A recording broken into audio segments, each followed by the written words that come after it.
Welcome to a story of suspense and secrets, a journey into the heart of a small town where everyone knows your name, but nobody knows the truth. In Shadows in the Pines, the mystery of the unknown man will unravel a puzzle that has haunted the community of Pine Ridge for years. But before we delve into the whispering woods and uncover the dark truths hidden within, make sure to subscribe to our channel. By subscribing, you'll get access to every twist and turn of this gripping tale, and you won't miss a single clue. Hit that subscribe button now, and let the mystery begin. The morning of October 12th dawned crisp and cool in Pine Ridge, a small town nestled in the heart of the sprawling national forest. For Sheriff Brody Evans, it began like any other autumn day with a strong cup of black coffee and the rustle of golden leaves skittering across the pavement outside his office. Pine Ridge was a place where the biggest news was usually the winner of the annual pumpkin pie contest or the occasional black bear rummaging through someone's garbage. It was a town that prided itself on its tranquility, its close-knit community, and its predictable rhythm of life. That rhythm was about to be shattered. The call came in at 8:47 a.m. It was from Martha, the town's most enthusiastic birdwatcher, her voice a frantic tremor over the line.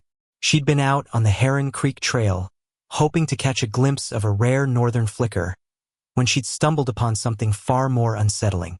Brody, a man whose calm demeanor had been honed by 2 decades of minor disputes and the occasional lost hiker, felt a familiar knot tighten in his stomach. Martha had a tendency towards the dramatic, but the raw fear in her voice was unmistakable. "Sheriff, you need to come out here." "It's terrible," she'd stammered, her words punctuated by ragged breaths. "By the old sycamore, the one that was struck by lightning last spring. There's a man." Brody arrived at the trailhead 10 minutes later, his patrol car kicking up a cloud of dust as he pulled to a stop. The air was thick with the earthy scent of damp soil and decaying leaves. He found Martha huddled by her car, a pair of binoculars clutched in her trembling hands, her face pale. She pointed a shaky finger towards the dense woods. "I didn't get too close," she whispered, her eyes wide. "But I could see. He's not moving." Brody followed the narrow, winding path, the silence of the forest broken only by the crunch of his boots on the fallen leaves. The old sycamore was a local landmark, its massive, scarred trunk a testament to the power of nature. And there, at its base, lay the reason for Martha's distress. The man was lying on his back, his eyes closed as if in a deep sleep. He was dressed in a simple white t-shirt and dark jeans, clothes that were clean but worn. There were no obvious signs of a struggle, no visible injuries that would suggest a violent end. But as Brody knelt beside him, he saw the unnatural stillness of his chest and felt the cold, clammy touch of his skin. The man was dead. He was a stranger. In a town like Pine Ridge, where everyone knew everyone else's business, a new face was an event. A dead new face was a crisis. Brody estimated the man to be in his late 30s, with dark, wavy hair and a face that might have been handsome under different circumstances. There was nothing on him to suggest who he was: no wallet, no phone, no keys. Just the clothes on his back and a small, intricately carved wooden bird clutched in his right hand. Deputy Sarah Jenkins, a sharp and ambitious young officer who had grown up in Pine Ridge, arrived shortly after, her face a mixture of professional composure and genuine shock. Together, they cordoned off the area, the yellow tape a stark and jarring slash of color against the natural palette of the woods. "Any ideas, Sheriff?" Sarah asked, her pen poised over her notepad. Brody shook his head, his gaze fixed on the peaceful, yet unsettling scene. "None. He's a ghost." The initial investigation yielded more questions than answers. The coroner's preliminary report was baffling. The man hadn't been shot, stabbed, or bludgeoned. There were no signs of poison, no track marks, no indication of a drug overdose. It was as if he had simply lain down under the ancient sycamore and willed himself to die. But people didn't just do that. The wooden bird was the only tangible clue. It was expertly carved, with delicate, detailed feathers and a sense of life that was eerily at odds with the lifeless body that had held it. It was a type of bird that Brody, a lifelong resident of the area, had never seen before. As the day wore on, a quiet unease settled over Pine Ridge. The news of the unknown man spread through the town like a wildfire, whispered in the aisles of the general store, and discussed in hushed tones over coffee at the local diner. The John Doe, as he was now officially known, became the town's obsession. Who was he? Where had he come from? And most importantly, what had happened to him in the heart of their peaceful forest? Brody and Sarah began the painstaking process of trying to put a name to the face. They ran his fingerprints through the national database, but there were no matches. They released a composite sketch to the local news outlets, hoping someone somewhere would recognize him. The calls came in, a flurry of well-intentioned but ultimately fruitless leads. He looked like someone's cousin from out of state, a guy who had passed through town a few months ago, a face from a forgotten high school yearbook. But none of them were him. The mystery of the unknown man began to take on a life of its own. He became a local legend, a ghost story whispered around campfires. The old sycamore tree became a macabre tourist attraction, with morbidly curious teenagers and even some adults making the trek to see where he had been found. For Brody, the case was a personal affront.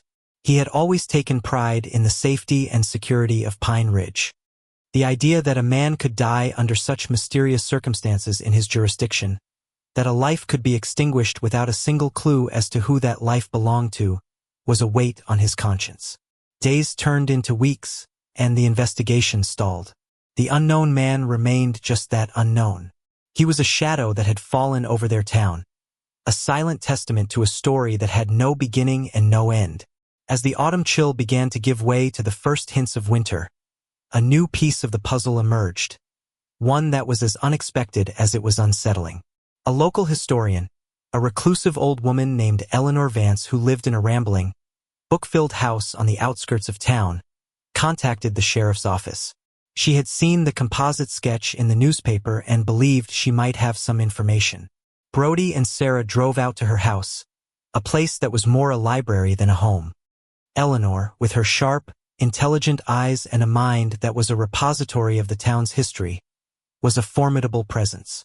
She led them to a dusty, leather-bound book, a collection of local folklore and legends that she had compiled over the years. She pointed a long, slender finger to a page that contained a hand-drawn illustration. It was a bird, almost identical to the one they had found in the unknown man's hand. "The Whisperwood Sparrow," she said, her voice a low, raspy whisper. "It's a creature from an old legend, a story that's been passed down for generations in this valley.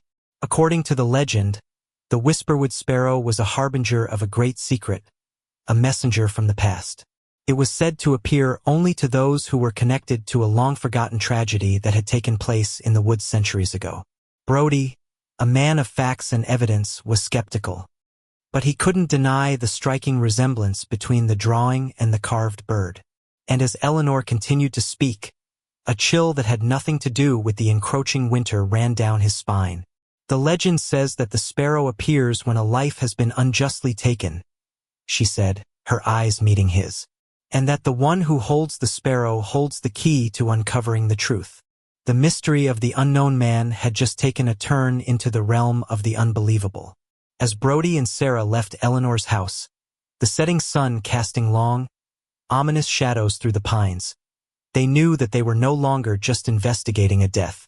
They were delving into the very soul of Pine Ridge, a place where the past was never truly dead, and where some secrets were buried deeper than any grave. The shadow in the pines was growing longer, and they were just beginning to understand the darkness it concealed. The legend of the Whisperwood Sparrow hung in the air like the morning mist that often clung to the valleys of Pine Ridge. For Sheriff Brody Evans, a man who dealt in the tangible and the provable, it was a disquieting new element in an already perplexing case. He had spent his career chasing down facts, not folklore. Yet, the intricately carved bird sitting in an evidence bag on his desk was a stubborn, physical link to the story Eleanor Vance had shared. He and Deputy Jenkins found themselves spending hours in the dusty archives of the town library, sifting through brittle, yellowed newspapers and leather-bound ledgers that chronicled the history of Pine Ridge. They were searching for any mention of the tragedy Eleanor had spoken of, a forgotten event that might shed light on their current mystery. The town's official history was a neat and tidy narrative of hardy pioneers and a close-knit community thriving in the wilderness. But as they dug deeper, they began to uncover whispers of a different story, a darker undercurrent that had been deliberately obscured. They found oblique references in old letters and journals to a great sorrow, a time of darkness that had befallen the town in the late 19th century. But the details were maddeningly vague. It was Sarah who made the breakthrough. Tucked away in the personal diaries of the town's first minister, a man named Reverend Thomas Blackwood, she found a series of entries that spoke of a schism in the community, a bitter feud between two of the founding families, the Hawthorns and the Delacroix. The Hawthorns were pragmatic and industrious, their wealth built on the timber trade. The Delacroix were more enigmatic, a family of artisans and herbalists who were rumored to have a deep connection to the forest and its secrets. The feud, according to the Reverend's cryptic entries, had culminated in a tragic event, a loss of innocence that had torn the town apart. But just as the story was about to unfold, the entries stopped. The last few pages of the diary had been carefully, deliberately torn out. Frustrated but undeterred, they turned their attention back to the present. If the unknown man was connected to this old feud, then perhaps the descendants of the Hawthorns and the Delacroix still held some of the answers. The Hawthorns were easy to find. They were still one of the most prominent families in Pine Ridge, their name adorning the local lumber mill and the town's most opulent, modern homes. The current patriarch, a shrewd and imposing man named Richard Hawthorne, was a pillar of the community, a man who exuded an air of authority and control. When Brody and Sarah went to speak with him, he was polite but dismissive. He claimed to know nothing of any old family feud, dismissing it as a fanciful tale. But there was a flicker of something in his eyes, a guardedness that suggested he knew more than he was letting on. Finding the Delacroix proved to be more difficult. The name had all but vanished from the town's records. It was as if they had been erased from history. But a chance encounter with an elderly woman at the local historical society provided the missing link. She remembered stories from her grandmother about the forest folk, a family who had lived on the outskirts of town, keeping to themselves and practicing the old ways. They were known for their incredible skill in woodworking and their deep knowledge of the medicinal properties of plants. The name, she recalled, was Delacroix. The trail led them to a secluded cabin deep in the woods, a place that felt a world away from the manicured lawns and modern facades of the Hawthorns' Pine Ridge. The cabin was old but well kept, with a garden of strange and exotic plants surrounding it. An old man sat on the porch, a carving knife in his hand and a half-finished wooden bird in his lap. It was a whisperwood sparrow. The man's name was Silas Delacroix, and he was the last of his line. He was a quiet, gentle man with eyes that seemed to hold the wisdom of the forest itself. He didn't seem surprised to see them. In fact, he seemed to have been waiting for them.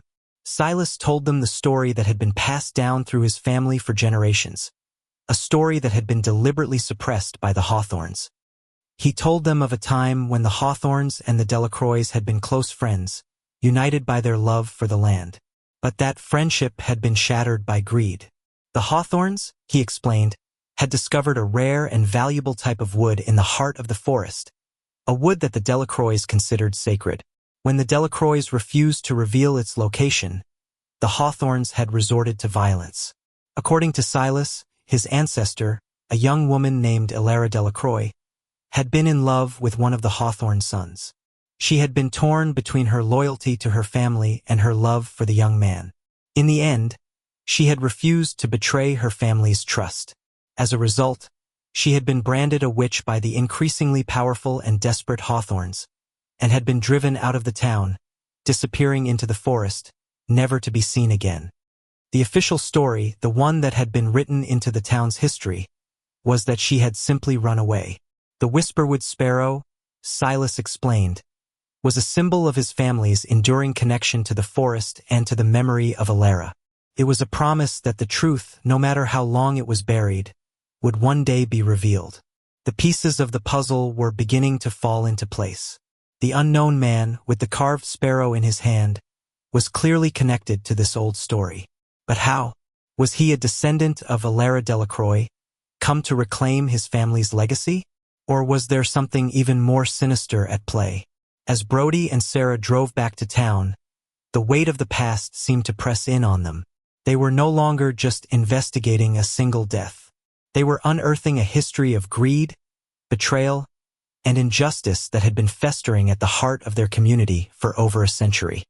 The shadow in the pines was not just a recent phenomenon. It was an ancient darkness, and it was far from finished with the town of Pine Ridge. The discovery of Silas Delacroix and the true story of the town's founding families sent ripples through the investigation. The unknown man was no longer just a John Doe. He was a symbol of a long-buried secret, a ghost from the past come to haunt the present. Brody and Sarah now had a new line of inquiry. They began to dig into the Hawthorne family's history, looking for anything that might connect them to the mysterious stranger. They found that the family's timber empire had been built on a sudden and unexplained surge of wealth in the late 19th century, around the same time that Alara Delacroix had disappeared. It was a circumstantial link, but it was a powerful one. They also discovered that Richard Hawthorne had been making a series of large, unexplained cash withdrawals in the weeks leading up to the discovery of the body. When they questioned him about it, he was evasive, claiming they were for personal investments. But his discomfort was palpable. Meanwhile, the town of Pine Ridge was becoming increasingly on edge. The story of the old feud had leaked out, and the once solid foundation of their community was beginning to crack. Old resentments, long dormant, were being reawakened. The Hawthornes, once respected, were now viewed with suspicion. The pressure on Brody was immense. He was being pulled in two different directions. On one hand, he had the cold, hard facts of a modern-day investigation: the unidentified body, the mysterious circumstances of his death, the suspicious behavior of Richard Hawthorne. On the other, he had the whispers of the past, the legend of the Whisperwood Sparrow, and a century-old injustice that seemed to be crying out for resolution. The turning point came when they received the final autopsy report. The coroner had found a rare and almost undetectable plant toxin in the unknown man's system. It was a poison that caused a slow, painless death, mimicking the effects of a natural passing. The plant from which the toxin was derived was so rare that it was believed to be extinct. It was known by only one name in the old herbalist texts: Whisperwood. The revelation sent a shockwave through the investigation. The unknown man hadn't just died. He had been murdered. And the murder weapon was a plant that was inextricably linked to the Delacroix family and their ancient knowledge of the forest. The shadow in the pines had just revealed a deadly new secret, and Brody and Sarah knew that they were getting closer to a truth that someone had killed to protect. The discovery that their John Doe had been poisoned with a substance straight out of a local legend sent the investigation into overdrive. The name Whisperwood was no longer just a piece of folklore. It was the key to a murder. Brody and Sarah's first stop was back at the secluded cabin of Silas Delacroix. The gentle old man, who had seemed like a gatekeeper to the past, was now a person of interest in a murder investigation. When they arrived, the cabin was eerily quiet. The half-finished sparrow was still on the porch, but Silas was gone. A search of the cabin revealed a hidden compartment beneath the floorboards. Inside was a collection of old journals, written in a delicate, looping script. They were the lost diaries of Alara Delacroix. As they read through the fragile pages, the full story of the 19th century tragedy came to life. Alara had not run away.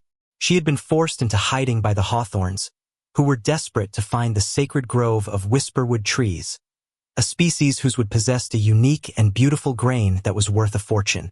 Alara, a gifted herbalist, had known the location of the grove, but had refused to reveal it. She had also known of the plant's dual nature, its beauty and its deadly potential. The diaries revealed a secret love affair between Alara and one of the Hawthorne sons, a young man named Thomas, who was torn between his family's ambition and his love for Alara. It was a classic tale of star-crossed lovers, but with a dark and tragic twist. In the end, Thomas had been unable to stand against his family's greed. Alara, heartbroken and fearing for her life, had disappeared into the forest, leaving behind a legacy of secrets. The most shocking revelation came in the final entry. Alara had been pregnant with Thomas Hawthorne's child. The implication was staggering. The Delacroix line had not ended with Silas. There was a branch of the family tree that intertwined with the Hawthornes, a hidden lineage that had been kept secret for over a century. This new information cast a new light on their unknown man. Was he a descendant of Alara and Thomas, a man with a rightful claim to the Hawthorne fortune, come to Pine Ridge to reclaim his birthright? It was a powerful motive for murder, especially if Richard Hawthorne had discovered his existence. The focus of the investigation shifted back to the Hawthornes. Brody and Sarah obtained a warrant to search the family's estate. In Richard Hawthorne's private study, they found what they were looking for. Hidden in a safe behind a portrait of his stern-faced ancestor, the man who had driven Alara into hiding, was a collection of old letters. They were from a woman who claimed to be a descendant of Alara Delacroix, and they detailed her family's long and difficult history. The letters were a plea for recognition, a request for the Hawthornes to acknowledge their shared bloodline. The most recent letter, dated just a few weeks before the discovery of the body, was from a man named Ethan, the woman's son. He had written that he was coming to Pine Ridge, not to make a claim on the family fortune, but to learn the truth about his heritage.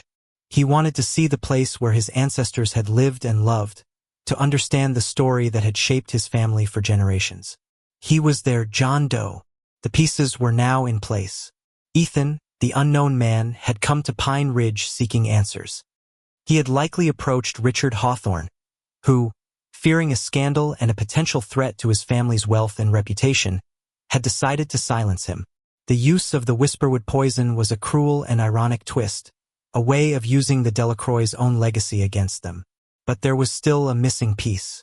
How had Richard Hawthorne, a modern businessman, gotten his hands on a rare and ancient poison?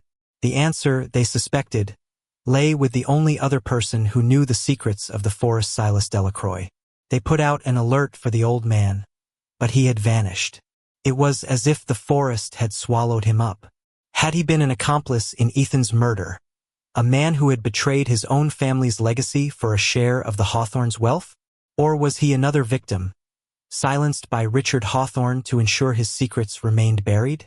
The town of Pine Ridge was now a place of open hostility and suspicion. The Hawthornes, once the town's most respected family, were now pariahs. Richard Hawthorne, under the weight of the mounting evidence, was becoming increasingly erratic. The tangled web of the past and present was drawing tighter. The shadows in the pines were no longer just whispers of a forgotten legend. They were the dark and dangerous secrets of a family feud that had spanned generations, a feud that had already claimed one life and threatened to claim more. Brody and Sarah knew they were in a race against time. They had to find Silas Delacroix before it was too late.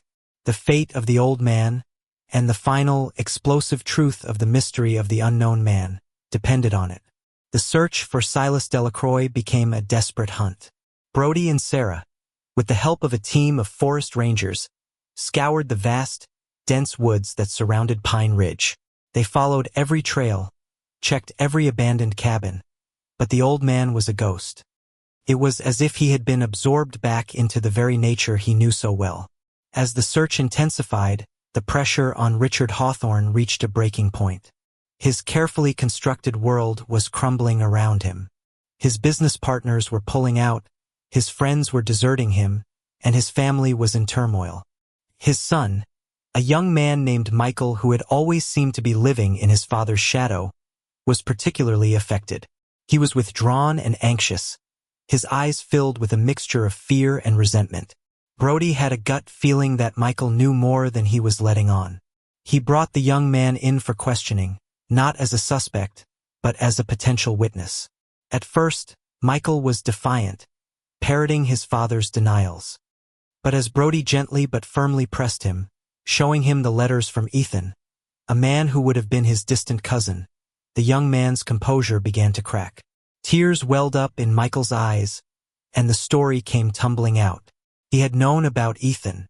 He had been the one who had received the letters, not his father. He had been intrigued by the idea of a lost branch of his family, and he had agreed to meet Ethan in secret. They had met several times in the woods, near the old sycamore tree. Michael had found Ethan to be a kind and gentle man, a man who was not interested in money or power, but in connection. They had talked for hours, sharing stories of their families, of the past, and of their hopes for the future. Michael, who had always felt like an outsider in his own family, had found a kindred spirit in Ethan. But Richard Hawthorne had found out about the secret meetings. He had been furious, accusing Michael of betraying the family. He had forbidden him from seeing Ethan again.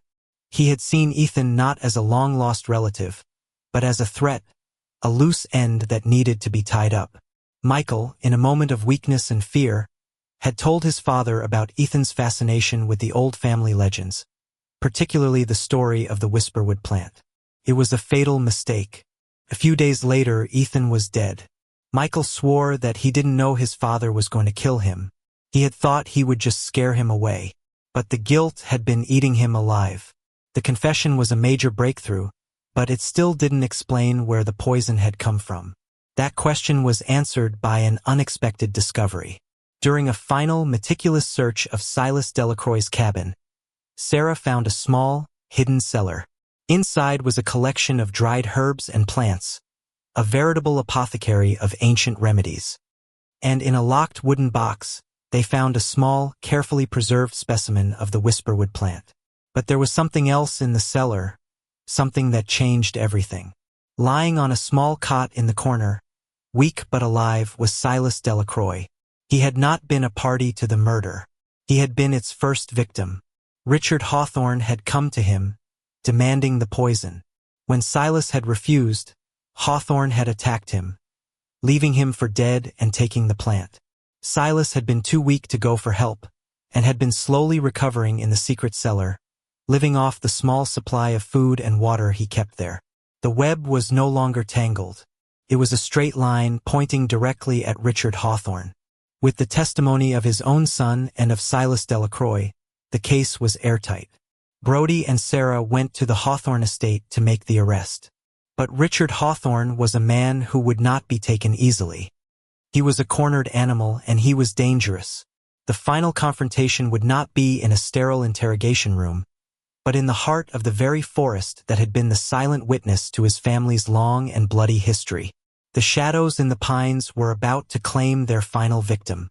The arrest of Richard Hawthorne was not a quiet affair.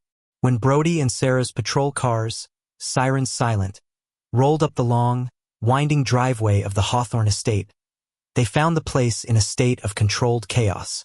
It seemed Hawthorne had been anticipating their arrival.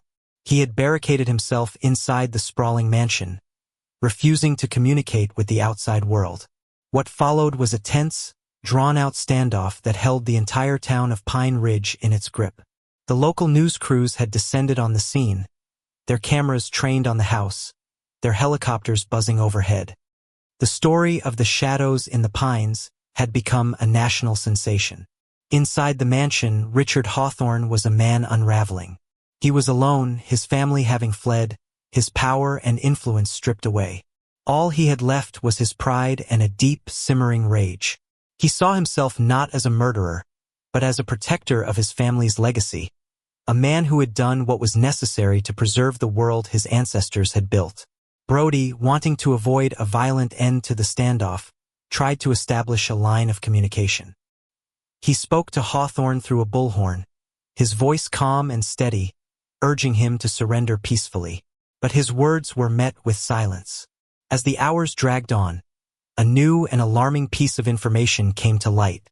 Michael Hawthorne, in a state of panic and distress, revealed that his father had a hidden workshop in the woods, a place where he went to be alone. He also revealed that his father was an avid hunter and kept a collection of high-powered rifles in the workshop. The standoff had just escalated from a simple arrest to a potentially deadly confrontation. Brody knew they couldn't wait any longer.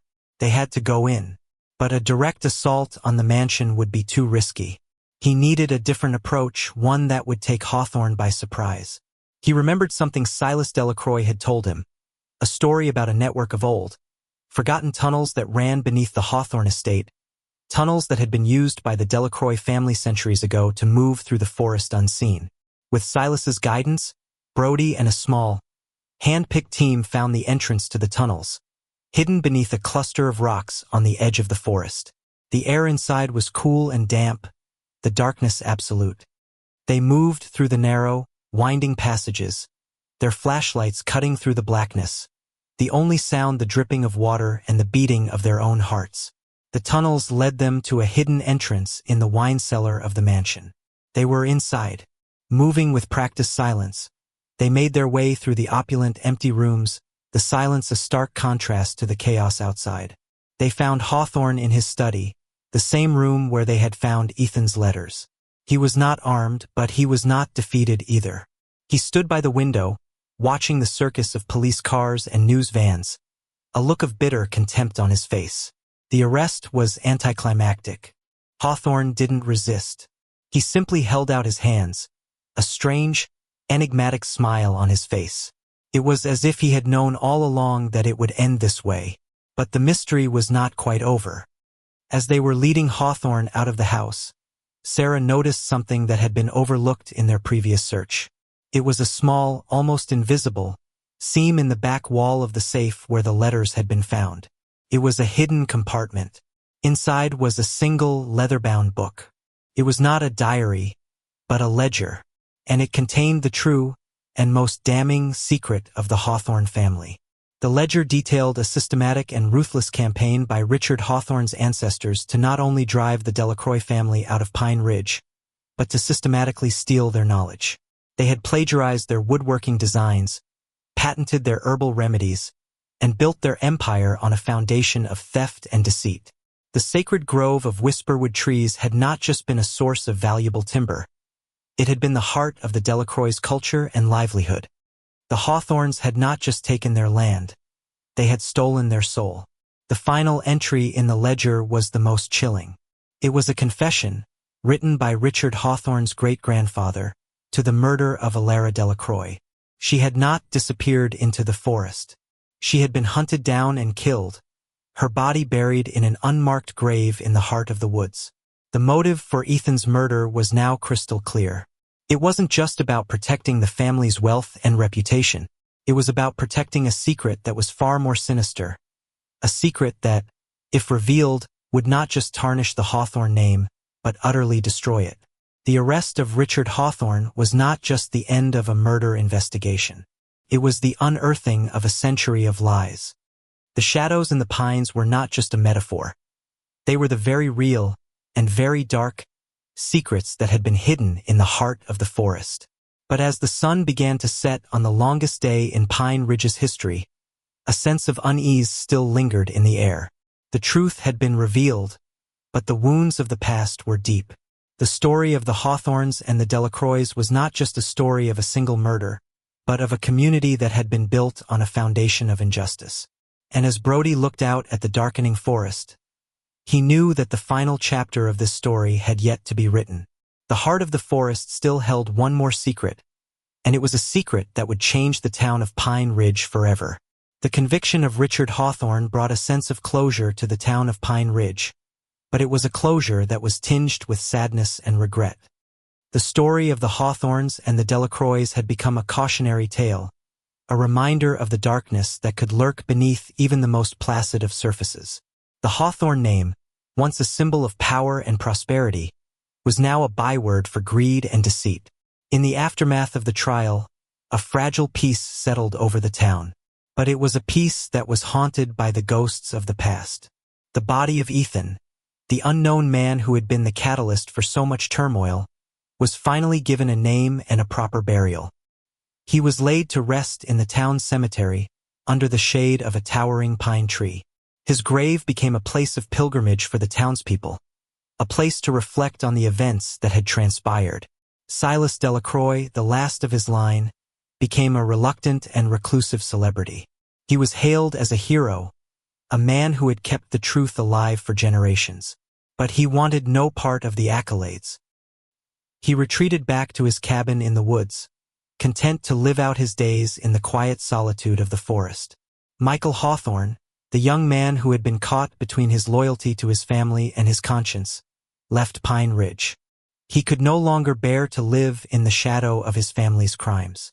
He set out to find a new life, a life where he could be defined by his own actions, not by the sins of his father. But there was still one piece of the puzzle that remained missing. The body of Alara Delacroix had never been found. Her story, the story of the young woman who had been the first victim of the Hawthorns' greed, was still incomplete. It was Sarah Jenkins who refused to let the story end there. She felt a deep connection to Alara, a sense of duty to give her the peace she had been denied for so long. She spent her off-duty hours poring over old maps and Silas's family journals, searching for any clue that might lead her to Alara's final resting place. The journals spoke of a special place, a clearing in the heart of the forest that was sacred to the Delacroix family. It was a place where the whisperwood trees grew, a place of peace and tranquility. It was there, Sarah believed, that they would find Alara. With Silas's guidance, she and Brody set out to find the clearing. It was a difficult journey, a trek through the densest and most remote part of the forest. But as they emerged from the thick undergrowth and stepped into the clearing, they knew they had found it. The clearing was a place of breathtaking beauty, a circle of ancient, majestic trees, their leaves a vibrant tapestry of gold and crimson, stood like sentinels around a small, tranquil pool. The air was still and silent, and a sense of profound peace permeated the very atmosphere. These were the whisperwood trees, the last of their kind. And there, at the base of the oldest and largest tree, was a simple, unmarked stone. It was Alara's grave. They had found her.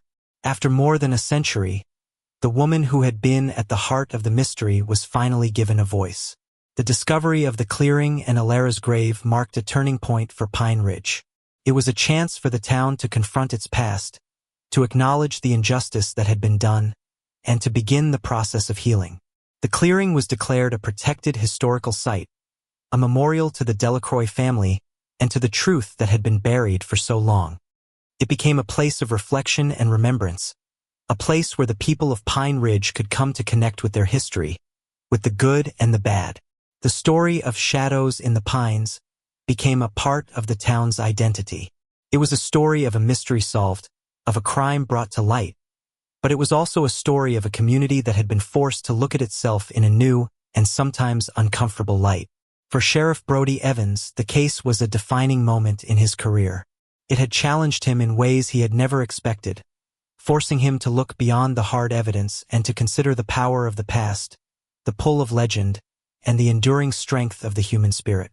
As he stood in the clearing, the late afternoon sun filtering through the leaves of the whisperwood trees, he felt a sense of peace. The shadows in the pines had not been vanquished, but they had been understood.